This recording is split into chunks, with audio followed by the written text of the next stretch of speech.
नमस्ते, good morning. तो आज हम ऑर्गेनॉन के अगले पड़ाव में आ चुके हैं, एफोरिज्म नंबर 6। कल हमने काफी ब्यूटीफुल तरीके से एफोरिज्म 5 को हमने समझा। आज है एफोरिज्म नंबर 6।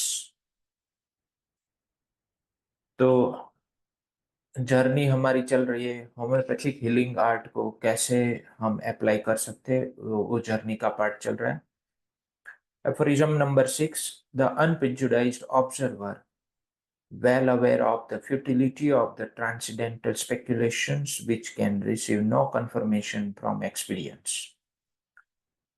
तो अनप्रेजुडाइज्ड ऑब्जर्वर, उसका मीनिंग क्या है कि एक ऐसा ऑब्जर्वर जो ये जो आभास हो रहा है पूर्व धारणाओं का, उसकी फ्यूटिलिटी से काफी अवेयर हो।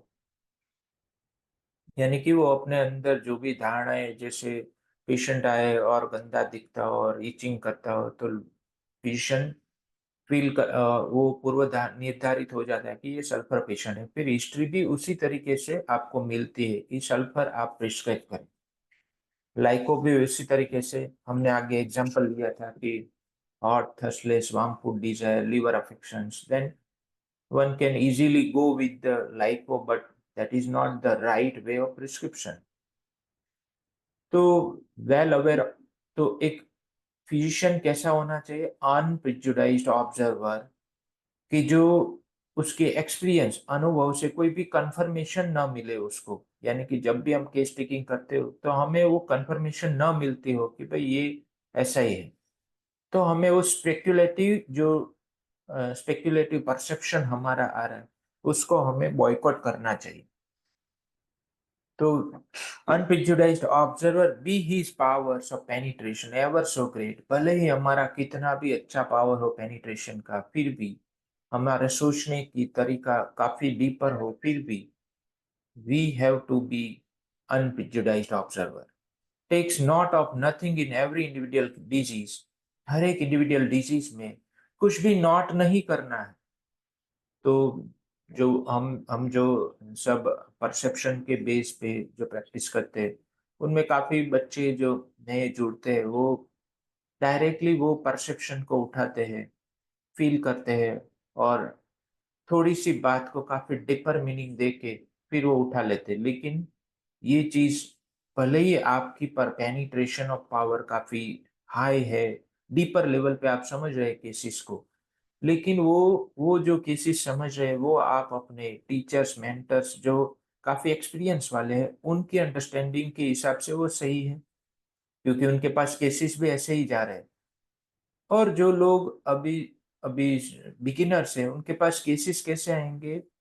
स्किन अफेक्शन, सुपरफिशियल बीमारियों के केसेस आएंगे, तो उनमें ऐसी पेनिट्रेशन सही नहीं साबित होती है। तो उनमें आपको उस लेवल से, हर एक डिजीज की एक अंडरस्टैंडिंग होती है, उस लेवल से उस केस को अंडरस्टैंड करना चाहिए। हर एक डिजीज की इंडिविजुअल केस की भी इंडिविजुअलिटी काफी डिफरेंट होती है, उस लेवल से उसको समझना चाहिए। तो कोई भी केस हो, आपको एक इंडिविजुअल तरीके से उसको समझना है, कोई भी प्रिजुडाइजेस नहीं रखना है, ना ही कोई रूब्रिक दिमाग में रखना है, ना ही कोई रेमेडी। जब भी केस टेकिंग करते हो तब कोई रेमेडी नहीं दिमाग में लानी है, ना ही कोई रूब्रिक दिमाग में लाना है, बस आपको केस लेना है। तो ये तब की बात है। अनप्रेजुडाइज्ड ऑब्जर्वर कब हम बनेंगे? जब हम केस लेते समय कुछ ना सोचे, बस हिस्ट्री लेते जाए और रेमेडी या रूब्रिक के ऊपर फोकस ना करे, करके पूरी हिस्ट्री उसकी स्क्रूटिनी के साथ हम ले, तो फिर हम अनप्रेजुडाइज्ड ऑब्जर्वर बन सकते। तो ये मैंने मैंने अपने जीवन में इसको अप्लाई किया है और ये मुझे काफी हेल्पफुल रहा है। तो आप भी इसको अप्लाई कर सकते हैं। अगर आपको कुछ हेल्पफुल ना हो तो फिर आपको अपना कुछ नया तरीका ढूंढना चाहिए अपने अंदर से।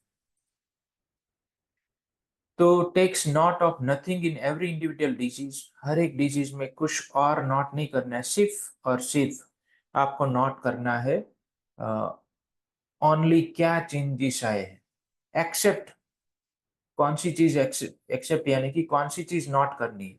The changes in the health of the body and the mind, mind and health में क्या चेंजेस आए, वही सिर्फ आपको नोट डाउन करना, यानी कि morbid phenomena, accidents and symptoms. अब यहाँ पर हनुमान सर ने सबसे पहले क्या लिखा, मॉर्बिड फिनोमिना। अब फिनोमिना का मतलब होता है घटना बनाओ, यानी कि ऐसी दुखद घटनाओं को का आपको नोट डाउन करना। एक्सीडेंट्स, कौन से पेशेंट की लाइफ में एक्सीडेंट्स, एक्सीडेंट्स यानी फिजिकल एक्सीडेंट्स तो ठीक है, लेकिन मेंटल एक्सीडेंट्स भी आते हैं, यानी कि सडनली अनएक्सपेक्टेड कोई लाइफ में एरर आ जाए, that is also accident. It accidents can be in the bad manner और can be in the good manner. तो एक्सीडेंट्स गुड और बैड दोनों हो सकते हैं, जैसे सरप्राइजेस।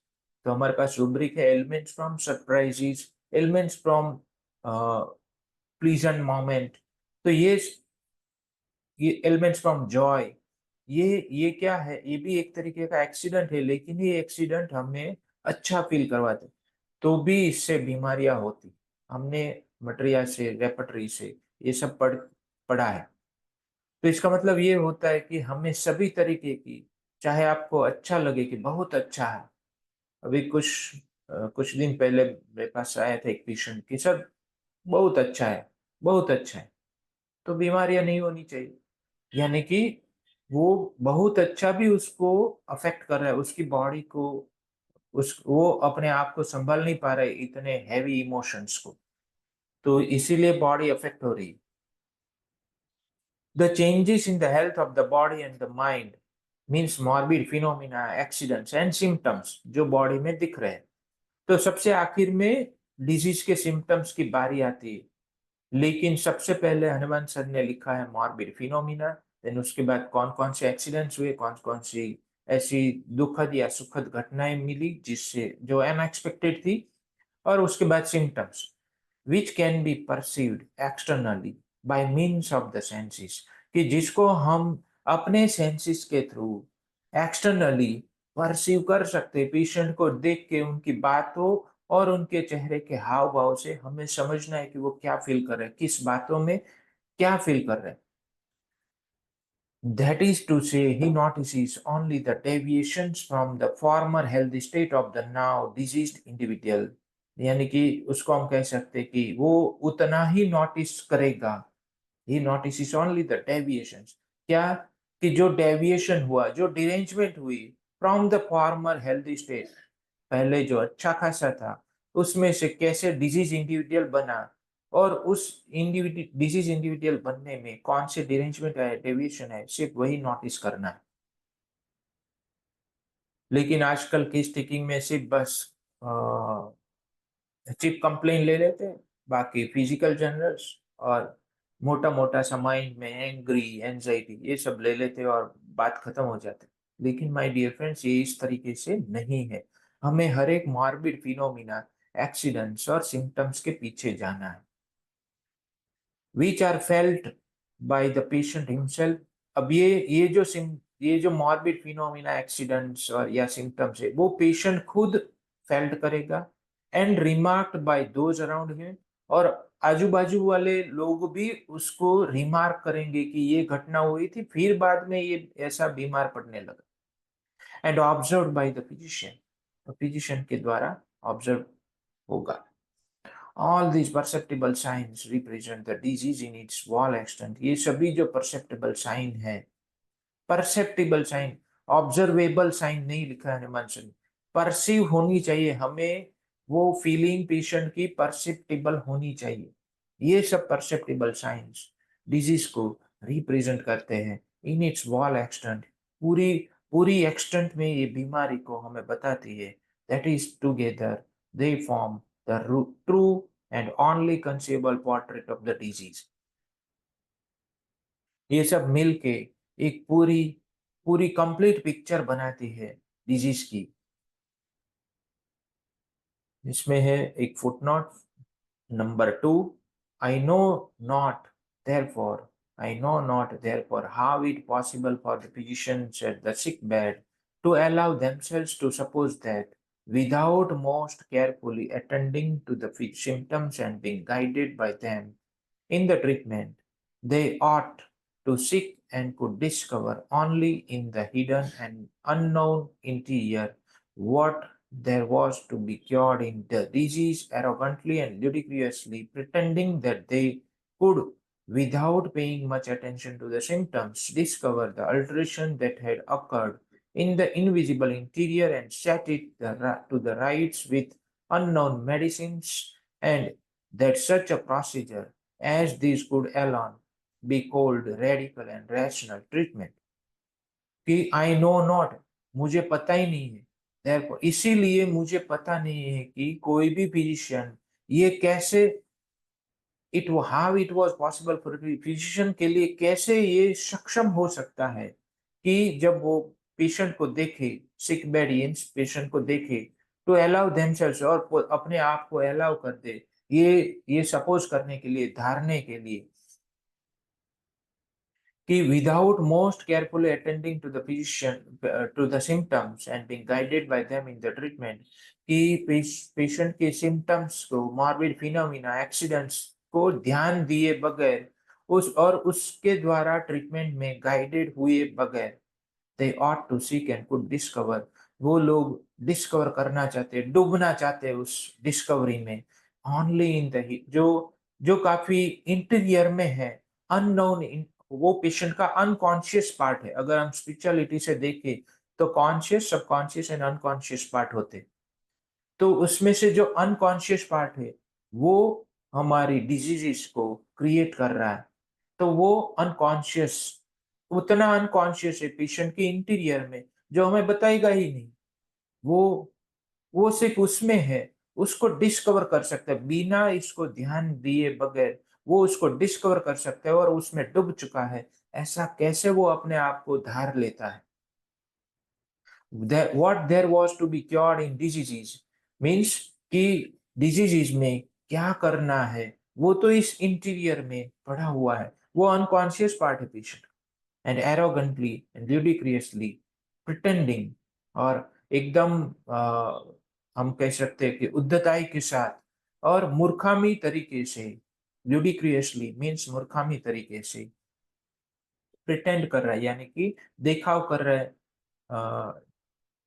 दंभ कर रहा है कि दे कुड, कि वो लोग डिस्कवर कर सकते हैं कि जो इनविजिबल इंटीरियर में क्या डिरेंजमेंट हुई है, क्या अल्टरेशन हुआ है, उसको हम डिस्कवर कर सकते हैं, ऐसा वो एरोगेंटली बता देता है। वो ऐसा कैसे कर सकता है? मैं ये समझ नहीं पा रहा हूँ, हनुमान सर ये कहते हैं। And set it to rights, और फिर वो अपने राइट्स को, यानी कि हम, हमारा हक है कि हम कोई भी दवाइयों से इसको हल कर सकते हैं, जो अननोन दवाइयाँ हैं, इसको हम उससे उससे हम इसको सेट कर सकते हैं। And that such a procedure as this could alone be called radical rational treatment. और फिर कहते हैं कि सिर्फ यही एक प्रोसीजर है जिसको हम न्यायपूर्वक और संपूर्ण ट्रीटमेंट कह सकते हैं।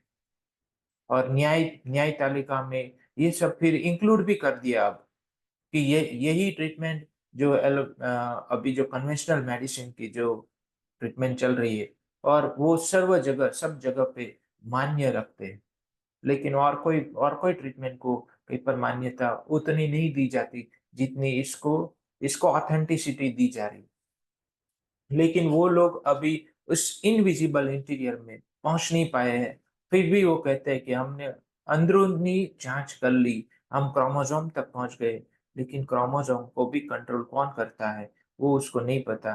कैसे क्रोमोसोम अपने आप को बदल सकते हैं? अगर वो एक बार बन गए तो वो कैसे अपने आप को बदल सकते, कैसे अपने आप को तोड़ मरोड़ कर सकते, कैसे उसमें उसकी जेनेटिक इंफॉर्मेशन चेंज हो जाती, ये उनको नहीं पता है। तो ये अभी भी उनके पीछे लगे हुए, ये सब कुछ अपने आप कैसे हो रहा है? लेकिन वो ऐसा नहीं कर सकते क्योंकि उनके पास वो पेनिट्रेशन पावर नहीं है।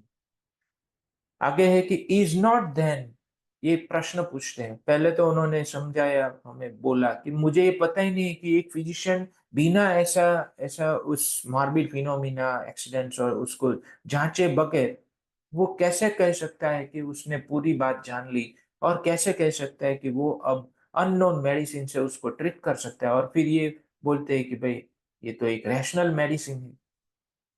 Is not then that which is cognizable by the senses in diseases through the phenomena it displays, the disease itself in the eyes of the physician, since he never can see the spiritual being that produces the disease, the vital force. तो क्या ऐसा नहीं है कि physician उस spiritual being को देख नहीं सकता कि जिसको हम जो डिजीज को प्रोड्यूस कर रहा है? माय डियर फ्रेंड्स, ये काफी इंपॉर्टेंट क्वेश्चन है हमारे लिए कि फिजिशियन को ये दिखाई नहीं देता है स्पिरिचुअल बीइंग कि जो डिजीज को प्रोड्यूस करता है, जिसको हम वाइटल फोर्स कहते हैं।